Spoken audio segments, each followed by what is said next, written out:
സുനച്ച wheel ചെയറിൽ ഒരു കണ്ണ് വേണേ. വീൽ ചെയർ കണ്ണല്ലല്ലോ, കൈയല്ലടാ വെക്കേണ്ടത്. നമ്മള് കണ്ണ് വെച്ചില്ലെങ്കിലേ മറ്റുള്ളവരിൽ കൈ വെക്കും. ഹോസ്പിറ്റലാ, വല്ലവരും വന്ന് എടുത്തോണ്ട് പോയിട്ടേ പിന്നെ പറഞ്ഞിട്ട് കാര്യമില്ല. എന്താ എല്ലാം കിട്ടിയോ? പിന്നെ കിട്ടാതെ ആശാനിഞ്ഞിട്ട് വന്ന് നോക്ക്, നല്ല പ്ലച്ചനെ നിരത്തി വെച്ചേക്കുന്ന നോക്ക്. ആശാനെ, വീൽ ചെയർ കമ്പനിക്കാരെ ഇനി ആവശ്യമുണ്ടെങ്കിൽ എത്തിച്ചേരാന്ന് പറഞ്ഞിട്ടുണ്ട്. ഇനി ആവശ്യം വരൂ. എന്ത് വീൽ ചെയറേ? ഇനി മിക്കവാറും വീൽ ചെയർ അല്ല വേണ്ടത്. പിന്നെ എന്നെ ജീവനോടെ ദഹിപ്പിക്കാനുള്ള ഏതെങ്കിലും ഒരു മിഷ്യൻ. അത് ഗ്യാസ് ചുട്ടെടുക്കുന്ന പെട്ടിയുണ്ടല്ലോ, 5 മിനിറ്റ് ചാർജ് അത്രേ ഉള്ളൂ. ഒരു മിസ് കോൾ കൊടുത്താ മതി. വിളിക്കട്ടാ, പെട്ടി സ്പോട്ടിലെത്തും. വേണ വിളിക്കട്ടാ ആശാന്റെ. അതേടാ, നീയൊക്കെ ഇങ്ങനെ പോയാലേ എന്നെ ജീവനോടെ തന്നെ ചുട്ടെടുത്തെന്ന് വരും. കണ്ടോ, കണ്ണിറയെ കാണ്. 3 നിലയിലാ. ദേ 3 നിലയിലെ ബില്ല് വായിക്ക്. നിന്റെ ഒടുക്കത്തെ ഡ്രൈവിംഗ് സ്കൂളുകാരനോടാ എനിക്ക് ഗതി വന്നത്. ഇത്രയുള്ള ഇതൊക്കെ സിമ്പിൾ സാധനം, നിസാര ഗസൽ. ഇതാണ് ബില്ലെന്നൊക്കെ ആശാൻ പറഞ്ഞത്.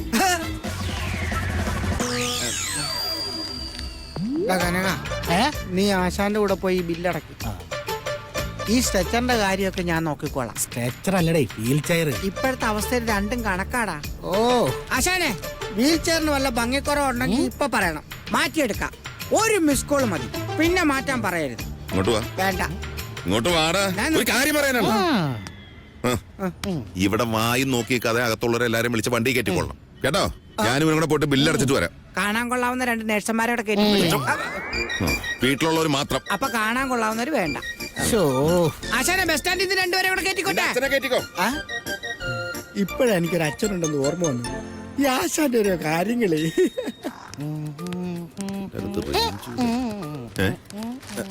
എടാ കനക, നീ ഇതെവിടേക്കാ പോണേ? ബില്ലടക്കാനേ. ഓഹോ, നീ അടച്ചോളൂ. ഞാനും നടക്കില്ല. ഒന്നും അറിയാനും പാടില്ല, എല്ലാം കയറി അങ്ങടേക്കും ചെയ്തു. എടാ പൊട്ട, ക്യാഷ് കൗണ്ടർ ഇവിടെയല്ല, അവിടെയാ. ക്യാഷ് കൗണ്ടർ അവിടെയാണ്, പക്ഷേ ബില്ല് ഡിസ്കൗണ്ട് ചെയ്യുന്ന ഒരാൾ ഇവിടെയാണ്. ഇവിടെയോ? അതാര്? സൂപ്രണ്ട്. അതായത് ഈ ഹോസ്പിറ്റലിന്റെ മുഴുവൻ കാര്യങ്ങൾ നോക്കുന്ന ആൾ. അദ്ദേഹം വിചാരിച്ച ഈ ബില്ലിന്റെ കുറവുകൾ നികത്താൻ പറ്റും. നീ പണ്ടൊരു ഹോസ്പിറ്റൽ എന്നെ കൊണ്ടുപോയി ഉണ്ടാക്കി വെച്ചതിന്റെ ക്ഷീണം ഇപ്പോഴും മാറിയിട്ടില്ല. കിഡ്നി ആശാൻ അതിപ്പോഴും മനസ്സിൽ വെച്ചോണ്ടിരിക്കും. അതാ കഴുത്തറപ്പൻ ഡോക്ടർ ആയതുകൊണ്ടല്ലേ. സൂപ്രണ്ട് എന്നൊക്കെ പറഞ്ഞ അതാണോ? അതിനൊക്കെ ഒരു വെയിറ്റില്ലേ? ഈ ബില്ലടച്ച് കഴിയുമ്പോഴേ എന്റെ പോക്കറ്റിന്റെ വെയിറ്റ് എന്തായാലും കുറയും. ആശാന്റെ പോക്കറ്റിന്റെ വെയിറ്റ് കുറയാതിരിക്കാൻ വേണ്ടിട്ടാ ഞാൻ സൂപ്രണ്ടിനെ കാണുന്നു പറഞ്ഞത്. എടാ, അതിന് നിനക്ക് ഈ ഹോസ്പിറ്റലിലെ സൂപ്രണ്ടിനെ പരിചയമുണ്ടോ? ഇങ്ങനെയൊക്കെയല്ലേ ആശാനെ പരിചയപ്പെട്ടു വരുന്നത്. ആശമ്മ ധൈര്യമായിട്ടു ആശാനെ. ഇതാണ് സൂപ്രണ്ടിന്റെ മുറി. മതി മണിയടിച്ചു. ഭഗവാനെ, ഈ സൂപ്രണ്ട് ഈ സൂപ്രണ്ട് ഒരു മഹാദയാലുവായിരിക്കണേ. എന്ത് ചോദിച്ചാലും തരുന്ന ദീനാനുകമ്പയുള്ള ഒരാളായിരിക്കണേ. മതി ആശാനെ പ്രാർത്ഥിച്ചത്. സൂപ്രണ്ടിനെ കാണാം. വാ, തള്ളു. അക്കാര്യത്തിൽ നീയല്ലേ മിടുക്കൻ. തള്ളു.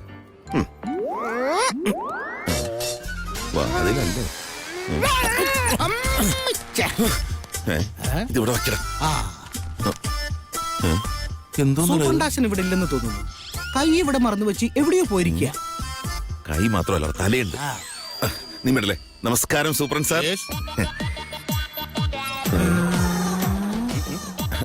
അല്ല, അപ്പൊ ഇത് ഡോക്ടറുടെ മുറിയായിരുന്നോ? സോറി, ഞങ്ങള് സൂപ്രണ്ടിന്റെ മുറിയാണെന്ന് ചോദിച്ചത്. സോറി.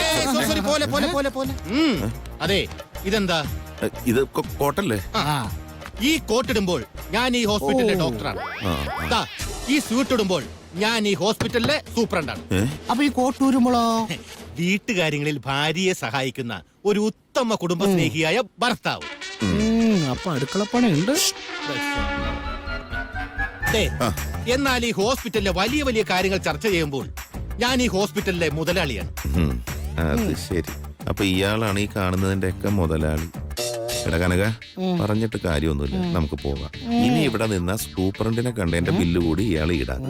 ഹലോ, എന്താണ് ഈ പിറുപിറുക്കുന്നത്? അല്ല, അതിനുള്ള ചികിത്സ ഒന്നും പറഞ്ഞില്ലേ? എന്നാ പിന്നെ ഞങ്ങൾ അങ്ങോട്ട് ഇരിക്കൂ, പ്ലീസ് ഇരിക്കൂ. നിങ്ങൾ എന്തിനാ വന്നേന്ന് പറഞ്ഞില്ലല്ലോ. ആശാനെ, അതെ, ഈ 3 രോഗികളെ ഒന്നിച്ച് ഡിസ്ചാർജ് ആക്കല്ലേ. ബില്ല് മൊത്തത്തിൽ ഒന്ന് കുറച്ച് ഒന്നാക്കി തരികയാണെങ്കിൽ വലിയ ഉപകാരമായിരുന്നു. ATM ഒന്നല്ലേ? അത്രേ ഉള്ളൂ അത്രേ ഉള്ളൂ. ബില്ല് മാറ്റം. ആ ബില്ല് തരൂ. ഇതാ. ഇപ്പൊ ശരിയാക്കി തരാം. ഓ. മൊത്തത്തില് പ്രാരാബ്ധാണ്. നാടകമൊക്കെ ഇപ്പൊ സീസൺ അല്ലാത്തതുകൊണ്ട്. Nothing impossible. അല്ല ഈ ബ്ലേഡിൽ നിന്നാണ് ഞാനിപ്പോ പൈസ എടുത്തേ. Impossible nothing.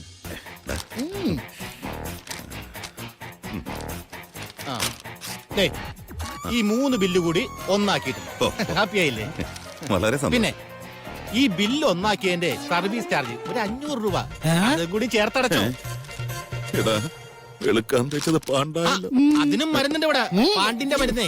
അയ്യോ വേണ്ടായേ, എന്തെങ്കിലും ഒന്ന് കുറച്ച് കിട്ടുന്ന കരുതി വന്നതാ.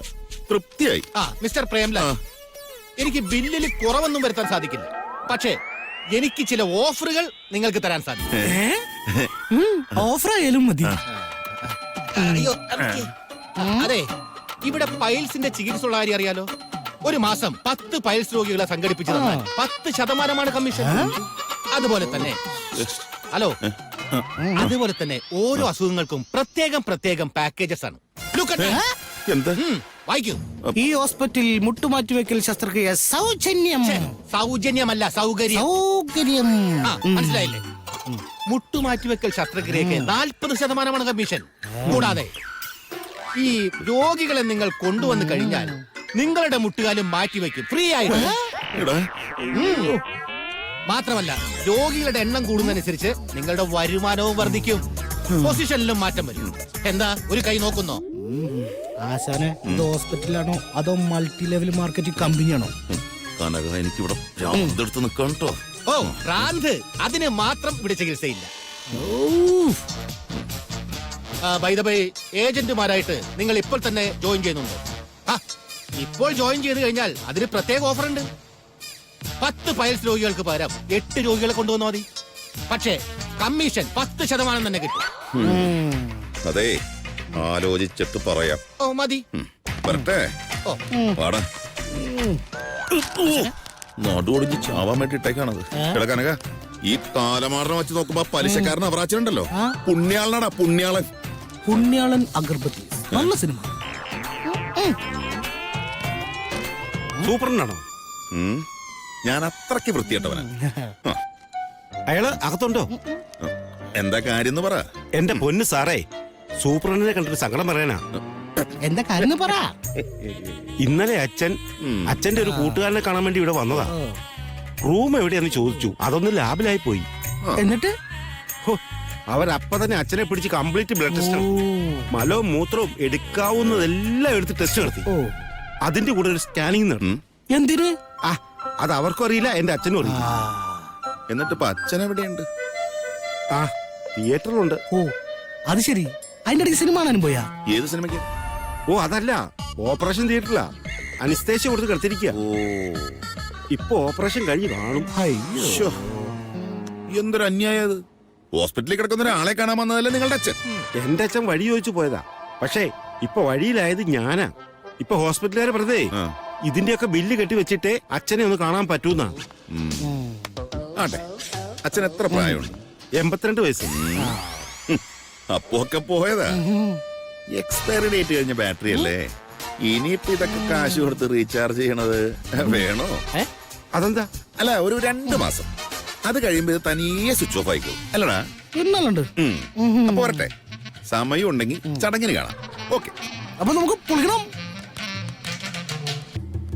അയ്യോ, ഇനി ഇവിടെ നിന്നാലേ ഇവന്മാർ എന്നെ പിടിച്ച് വല്ല എനിമേം തരും. മുങ്ങിയേക്കാം. വഴി ഇതല്ലല്ലോ.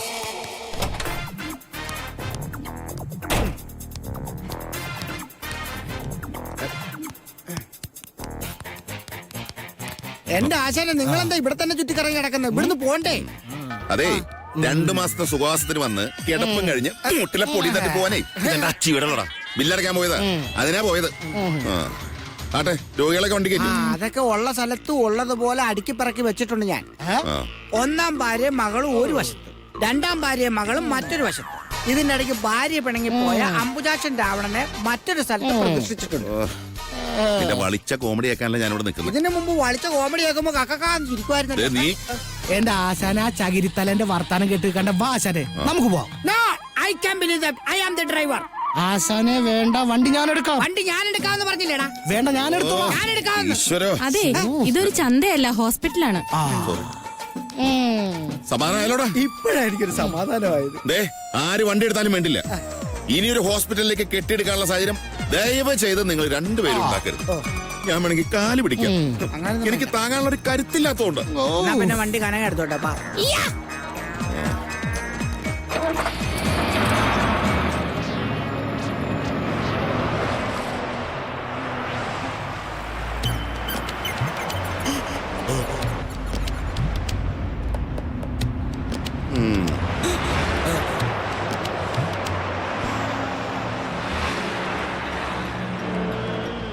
ആ, മധുളിയനാ. അവനിപ്പോഴാ കാര്യങ്ങളൊക്കെ അറിഞ്ഞു. അവരോട് എല്ലാം പറയിട്ടോ. എന്താളിയാ, കാര്യങ്ങളൊക്കെ അറിഞ്ഞില്ലേ? അളിയാ, ഞാനിപ്പോഴാ കാര്യങ്ങളൊക്കെ അറിയുന്നത്. എന്തായിരുന്നു ശരിക്കും സംഭവിച്ചത്? ഇനി സംഭവിച്ചതിന്റെ പിന്നാലെയൊക്കെ പോയിട്ട് വല്ല കാര്യം ഉണ്ടോ അളിയാ? ഡിസ്ചാർജ് ആയി ദേ വീട്ടിലേക്ക് വരിക. അല്ല, നീ എവിടെയായിരുന്നു? ഒന്നും പറയണ്ട അളിയാ, ഞാനും ആശുപത്രിയിലായിരുന്നു. അപ്പൊ എവിടെയോ കഥാപ്രസംഗം നടത്തിയിട്ടുണ്ട് അല്ലേ? എന്താ സംഭവം? ആ അളിയാ, കഴിഞ്ഞ ദിവസം കഥ പറഞ്ഞെടുത്തേ നാട്ടുകാരെല്ലാം കൂടെ കയറി എന്റെ കൊങ്ങയ്ക്ക് പിടിച്ചളിയാ. കൊങ്ങയ്ക്ക് പിടിച്ചോണ്ടൊരു ഗുണമുണ്ടായി. വീട് രായപ്പന്റെ ശബ്ദമായ അളിയാ, കറക്റ്റ് രായപ്പൻ ചേട്ടന്റെ ശബ്ദം. ഇന്നൊന്നും നോക്കിയില്ല. എന്നാ പിന്നെ രായപ്പൻ ചേട്ടന്റെ ശബ്ദത്തിൽ കഥ പറയാന്ന് ഞാനങ്ങ് കരുതി. രണ്ട് കോഴികളുടെ കഥ പറയാന്ന് വിചാരിച്ച്. ഒരു പൂവൻ കോഴിയുടെയും ഒരു പിടക്കോഴിയുടെയും കഥ. കഥ പറഞ്ഞ് ഞാനങ്ങ് കത്തിക്കേറിയതും നാട്ടുകാരെല്ലാം കൂടെ ഓടി സ്റ്റേജിലേക്ക് കയറിയളിയാ. എന്റെ നെഞ്ചത്ത ഒരു പൊങ്കാല. അതെന്തിനാണ്? അത്രയ്ക്ക് മോശമായിരുന്നോ കഥ? അപ്പോഴല്ലേ ഞാൻ അറിയുന്നത് കമ്മിറ്റി പ്രസിഡന്റിന്റെ പേര് ഗംഗാരക്കുറുപ്പെന്നും അയാളെ ചുറ്റിക്കളിയായി കമലാക്ഷി എന്ന്. നാട്ടുകാർക്കൊക്കെ അറിയാം. ഞാൻ അറിയാതെ പോയി. എന്നിട്ട് ഇപ്പോഴത്തെ അവസ്ഥ പറ. 8 ദിവസം ഉഴിച്ചിലും പിഴിച്ചിലും നടത്തി. അവരെന്നെ നന്നായിട്ട് പിഴിഞ്ഞ്. ഇപ്പൊ അയ്യോന്ന് വിളിക്കാതെ മൂത്രമൊഴിക്കാൻ പറ്റാത്ത അവസ്ഥയായ അളിയാ. അപ്പോഴേ നീ ഒരു കാര്യം ചെയ്യ്. സ്വസ്ഥമായിട്ട് വീട്ടിലിരുന്ന് നിലവിളിക്കാതെ കാര്യം സാധിക്കാൻ പറ്റുമെന്നൊന്ന് നോക്ക്. ഞങ്ങൾ ഇപ്പൊ അവിടെ എത്തും. യവനികയിലേ. ആണോ? ആ പിന്നെ വെക്കല്ലേ. എടാ, വീടൊക്കെ ഒന്ന് തൂത്ത് വൃത്തിയാക്കി വെക്കണം. എന്തെങ്കിലും ഭക്ഷണം ഉണ്ടാക്കി വെച്ചേക്ക്. ഞാനോ? ആ, ഇനിയിപ്പൊ കറിയൊന്നും ഉണ്ടാക്കാൻ പറ്റില്ലെങ്കിലേ ഈ മുളകരച്ച് എന്തെങ്കിലുമൊക്കെ ഒന്ന് ഭേദപ്പെടുത്തി ഉണ്ടാക്കിയെടുത്താൽ മതി. 2 പപ്പടം കാച്ചേക്ക്. കാച്ചിയേക്കാം. എനിക്ക് 2 മുളക് ചൂട്ട് ചമ്മന്തി അരയ്ക്കാൻ പറയാ ആശാനെ. ആ എടാ, അമ്പൂന് 2 മുളക് കുറച്ചൊരു ചമ്മന്തി ഉണ്ടാക്കി. ആ ചമ്മന്തി. ആ, ഇനിയിപ്പോ ആരും ഒന്നും പറയല്ലേ. ശരി ശരി, ഓക്കേടാ. ആ വെച്ചാ ഉഴിച്ചിലും പിഴിച്ചിലും കഴിഞ്ഞു വന്ന എന്നെ ചവിട്ടിത്തരുമെന്ന പണിയാണല്ലോ അളിയാൻ പറഞ്ഞു വരുന്നത്. വീട്ടുപണിയെടുത്ത് എന്റെ പണി പാളും. തടിയനങ്ങാതെ കാര്യങ്ങൾ നടത്താൻ എന്താ ഒരു വഴി? ആ, അവൻ മതി. തടി അനങ്ങയില്ല, കാര്യങ്ങളൊക്കെ നടക്കുകയും ചെയ്യും. ആ, അത് മതി.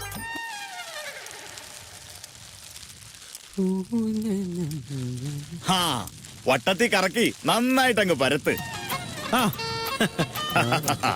കൊള്ളാം. പ്രേമത്തിന് വേണ്ടി എന്ത് സഹിക്കാൻ ചങ്കുറപ്പുള്ള നായകന്മാരെ ഏത് കഥയിലും വിജയിച്ചിട്ടുള്ളൂ. നിന്റെ കാര്യത്തിലും എനിക്ക് ആ ഒരു പ്രതീക്ഷയുണ്ട്. സ്നേഹിക്കുന്ന പെണ്ണിനെ സ്വന്തമാക്കാൻ വേണ്ടി ദോശ ചുടാൻ പോലും തയ്യാറായിട്ടാണെങ്കിൽ ഞാൻ വന്നിരിക്കുന്നത്. കൊള്ളാം. പ്രേമത്തിന് വേണ്ടി എന്ത് സഹിക്കാൻ ചങ്കുറപ്പുള്ള നായകന്മാരെ ഏത് കഥയിലും വിജയിച്ചിട്ടുള്ളൂ. നിന്റെ കാര്യത്തിലും എനിക്ക് ആ ഒരു പ്രതീക്ഷയുണ്ട്. സ്നേഹിക്കുന്ന പെണ്ണിനെ സ്വന്തമാക്കാൻ വേണ്ടി ദോശ ചുടാൻ പോലും തയ്യാറായിട്ടാണെങ്കിൽ ഞാൻ വന്നിരിക്കുന്നത്. Very good. ഉദാഹരണത്തിന് ഷാജഹാൻ ചക്രവർത്തിയുടെ കാര്യം തന്നെ എടുത്തേ. വലിയ രാജാവൊക്കെയാ, പക്ഷേ സ്നേഹം കിട്ടാൻ വേണ്ടി ഒരു സ്മാരകം തന്നെ പണിതുയർത്തിയില്ലേ? രാജ്ഭവൻ. രാജ്ഭവനോ? അതെ, പ്രേമത്തിന്റെ ഏറ്റവും വലിയ സ്മാരകം അതല്ലേ? താജ്മഹല് രാജ്ഭവനല്ല. അതെ, താജ്മഹൽ. മുംതാസിന് വേണ്ടി പണിതാണല്ലോ ഈ താജ്മഹൽ. ഞാനിനി മറ്റൊരു താജ്മഹൽ പണിയേണ്ടി വരും അങ്കിൾ. ഇപ്പോഴത്തെ സാഹചര്യത്തിലെ ഇവിടെ ഒരു ഹോസ്പിറ്റൽ കെട്ടിക്കൊടുക്കേണ്ട അവസ്ഥയാ. ഹോസ്പിറ്റലോ? ആ, നിന്ന് കണ്ണു തള്ളാടാ. എടാ, എന്റെ അനന്തരവളായതുകൊണ്ട് പറയല്ല, കവിത നല്ല കുട്ടിയാ. ഇതുപോലൊരു പെൺകുട്ടിയെ കിട്ടാൻ നീ ശരിക്കും കഷ്ടപ്പെടുക തന്നെ വേണം. ഞാൻ എന്തിനും തയ്യാറാങ്കിൽ. അങ്ങളിപ്പോ ദോശ വേണോ, ഇഡ്ഡലി വേണോ, ഉപ്പുമാവ് വേണോ, അതോ കുഴിമന്തി വേണോ, എന്തും ഞാൻ ഉണ്ടാക്കും. എടാ, ഇപ്പൊ ഇവിടെ വേണ്ടത് ഇഡ്ഡലിയും ദോശയും പഴങ്കഞ്ഞിയും കുഴിമന്തിയും ഒന്നും അല്ല. ആയുർവേദ ട്രീറ്റ്മെന്റ് നടത്താൻ പറ്റിയ നല്ല ഒന്നാന്തരം നാട്ടുവൈദ്യനെ കിട്ടൂ. നാട്ടുവൈദ്യനോ? അതെ, പച്ചമരുന്നുകൾ കൊണ്ട് പലവിധ രോഗങ്ങൾക്ക് തീർപ്പ് കൽപ്പിക്കുന്ന മിടുക്കരായ ഡോക്ടർമാരുണ്ടോ നിന്റെ കയ്യില്? ഉണ്ടെങ്കിൽ നിനക്കവരെ യവനികയിലേക്ക് ഇറക്കാം. അങ്ങനെ ഇറക്കിയാൽ കവിത നിന്റെ കയ്യിലാണാ. കാരണം നടുവുളുക്കിയ 3 കഥാപാത്രങ്ങളാണ് എന്റെ ഈ യവനിക തിയേറ്ററിലേക്ക് വന്ന് കയറാൻ പോകുന്നത്. അങ്ങനെ ഒരു വൈദ്യനെ കൊണ്ട് നിനക്ക് ഈ കുടുംബത്തിലേക്ക് വരാൻ പറ്റുമോ? പറ്റിയ വന്നു കയറിയാൽ ഒരു താജ്മഹലും പണിയാതെ കവിത എന്ന എന്റെ അനുദ്രവളെ നിനക്ക് സ്വന്തമാക്കാടാ. അത്തവിങ്ങ തന്നടാ. അതെന്താ? സിമ്പിളാ കഥാപ്രസംഗത്തിന്റെ. ഈ പറക്ക് നടക്കോ? ആ അതൊക്കെ നടക്കും. പക്ഷേ എന്റെ കഥാപ്രസംഗത്തിന് നീ നിന്റെ ചാനലിൽ നിന്ന് അപ്രൂവൽ വാങ്ങിത്തരണം. ടിവിയിലാവുമ്പോ ആൾക്കാർക്ക് കൂവാനോ സ്റ്റേജിൽ കയറി പഞ്ചിക്കിടാനോ പറ്റത്തില്ലല്ലോ. എന്തായാലും ആദ്യം ഞാൻ വൈദ്യുതി ബന്ധപ്പെട്ട. ആഹാ ആംബുലൻസ് എത്തിയല്ലോ. അത് ആംബുലൻസ് അല്ല, ഇവിടുത്തെ നാടക വണ്ടിയാ. അതിപ്പോ കുറച്ചു ദിവസമായിട്ട് ഇവിടുത്തെ ആംബുലൻസ് ആയിട്ട് ഓടിക്കൊണ്ടിരിക്കുക. ഈ പോക്ക് പോയാ അടുത്ത കാലത്തൊന്നും ഓട്ടം നിർത്തുമെന്ന് എനിക്ക് തോന്നുന്നില്ല. ദോശ കരിയുന്നു. എന്റെ ദോശ കിടക്ക്, കിടക്ക്. കരിഞ്ഞ. അല്ല പിന്നെ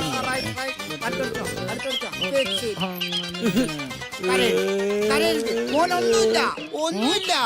ഒരൊറക്കൊക്കെ ഉറങ്ങിക്കഴിഞ്ഞ് എണീക്കുമ്പോ വല്ല വരാനുള്ളത് ഓട്ടോ വിളിച്ച് വീട്ടിൽ വന്നിരിക്കും. ഇങ്ങനെയൊക്കെ സംഭവിക്കുന്നത് നമ്മൾ ആരെങ്കിലും കരുതിയതാണോ? ആണോ അവസാനം? അല്ല. അയ്യോ അളിയാ. ആഹാ ആ കൊള്ളാം. ഒരു വീൽ ചെയറിന്റെ പരസ്യ ചിത്രം പോലെയുണ്ട്.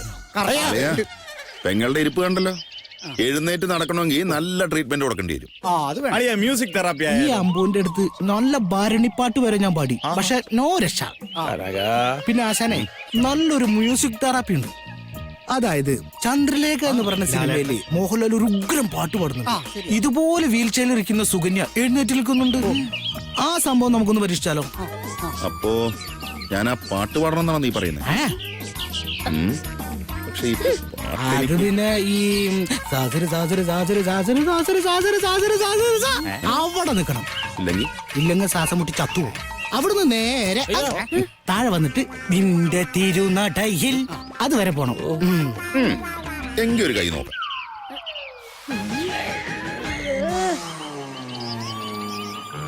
അല്ല ഞാൻ പാടണോടാ, ഒരു ടെൻഷൻ. ആശൻ ടെൻഷൻ അടിക്കണ്ട. പാട്ട് ഇച്ചിരി മോശമായാലും ചേച്ചി എണീക്കും. അതെങ്ങനെയാടാ? എത്രയെന്ന് വിചാരിച്ചിട്ട് സഹിക്കുക? ക്ഷമിക്കുന്നതിനൊരു അതിരില്ലേ?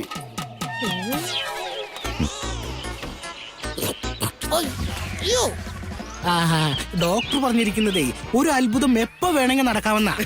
ഇതിൽ കൂടുതൽ എന്ത് അത്ഭുതം നടക്കാനാ? നടുവുളിക്കുള്ള സംസ്ഥാന സമ്മേളനം പോലെ ഉണ്ട്. ചേച്ചി ചേച്ചിക്ക് നടക്കണമെന്ന് തോന്നുന്നു.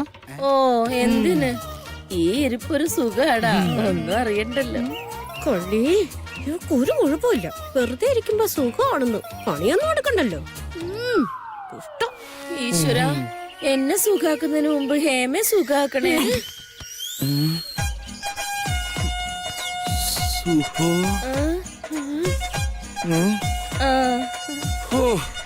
എന്റെ ദൈവമേ, ഒരു അപകടം വരേണ്ടി വന്നു. നിങ്ങളുടെ വഴക്ക് മാറി ഒന്നാവാൻ അല്ലേ? ആണോ?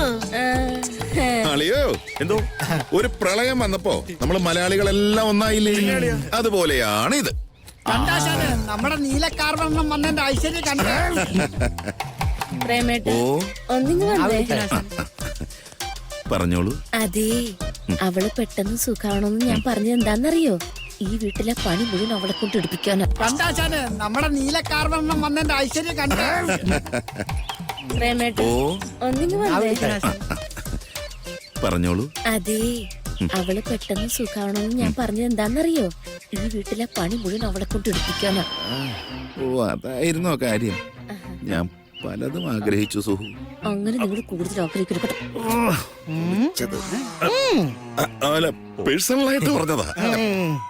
അല്ല അളിയ, അളിയനൊരു വൈദ്യരുടെ കാര്യം പറഞ്ഞിരുന്നില്ലേ ഇവരെ തിരുമ്പി ശരിയാക്കാൻ? അതെന്തിനാ? ഇനിയുള്ള ചികിത്സ ആയുർവേദത്തിൽ വേണമെന്നാണ് അവര് പറഞ്ഞത്. അപ്പൊ ഈ ആശുപത്രിക്കാരൊന്നും ചെയ്തില്ല അളിയാ? അവര് ചെയ്തു. അവരാശാനെ നന്നായിട്ട് അങ്ങ് പിഴിഞ്ഞു, പക്ഷെ തിരുമിയില്ല. അതെ, ഇവന്റെ കയ്യിൽ ഒരു വൈദ്യനുണ്ട് അല്ലേടാ? അല്ല ഉണ്ട്, ഉണ്ട്. ഇവന്റെ കയ്യിൽ വൈദ്യനുണ്ട്. എപ്പോഴാ ചികിത്സ തുടങ്ങുന്നുണ്ടെന്ന് പറഞ്ഞാൽ മതി, അപ്പൊ ഇവൻ കൊണ്ടുവരും. ആരായി വൈദ്യൻ? അത് പിന്നെ അല്ല, വൈദ്യന്റെ പേരറിയില്ലേ? കേമന, ബഹുകേമൻ. അതാണല്ലോ. ബഹുകേമൻ.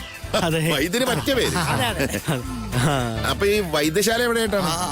വിട്ടു, വിട്ടു, വിട്ടു, വിട്ടു. പൊക്കോ, പൊക്കോ, പൊക്കോ. അല്ല, ഞാൻ വിളിക്കുമ്പോ വന്നാ മതി. അതെ, എല്ലാവരും അവരവരുടെ വാർഡുകളിലേക്ക് പൊക്കോ. ഓരോ മുറിയും ഓരോരുത്തർക്കായി ഞാൻ മാറ്റി വെച്ചിട്ടുണ്ട്. പിന്നെ ഒരു പ്രത്യേക അറിയിപ്പുണ്ട്. വീൽ ചെയർ ഉന്തുമ്പോ പരസ്പരം കൂട്ടിമുട്ടാതെ അപകടങ്ങൾ ഉണ്ടാകാതെ പരമാവധി ശ്രദ്ധിക്കണം. കാരണം ട്രാഫിക് പോലീസോ സിഗ്നലുകളോ ഇല്ല. ഇനിയൊരു അറിയിപ്പുണ്ടാകുന്നവരെ യവനിക ആംബുലൻസ് പ്രവർത്തിക്കുന്നതല്ല. അതെന്താളിയാ? ചുമ്മാ പറഞ്ഞാളിയാ. അല്ലേ ഇനി അപകടങ്ങൾ ഉണ്ടാവും, അല്ലേ ഇവരുണ്ടാക്കും. അങ്ങനെ ഓരോരുത്തരെ അമ്പുണ്ടേ, സൂക്ഷിക്കണം. ഒന്ന് പോയി അടുത്ത് വരട്ടെ, അടുത്ത് വരട്ടെ. ഇനി ഈ പാട്ട് എന്താണ് ആശാനെ എന്താടാ? ഇതോ? ആഹാ, അമ്പ് പോയില്ലേ? ഈ അമ്പുവിന്റെ കാര്യം എങ്ങനെ? ഇത് അകത്താണോ പുറത്താണോ? എടാ, സുഹാസിനെ കേസിന്ന് രക്ഷിക്കാൻ സ്വന്തം ഭാര്യയും മക്കളെയും എതിർത്തിട്ട് വന്നവനാണ് ഈ അമ്പു. ഒരുപാട് കടപ്പാട് നമ്മൾ ഇവനോട് കാണിച്ചേ പറ്റും. അതിന് തൽക്കാലം അമ്പുവിന്റെ കാര്യം നീ നോക്കിക്കോ. എന്റെ അമ്മോ, ഇതൊക്കെ ഞാൻ തന്നെ ചുമക്കേണ്ടി വരുമോ? ആശാന്റെ ന്യൂ ഇയർ സമ്മാനമാണ് ഇത്. ഉരുട്ടിക്കൊണ്ടുവച്ച് കളിക്കണം. ഇതിനൊക്കെ കാരണക്കാരൻ ഞാനാണ് ആലോചിക്കുമ്പോ എന്നെ സമ്മതിക്കണം. I can believe that.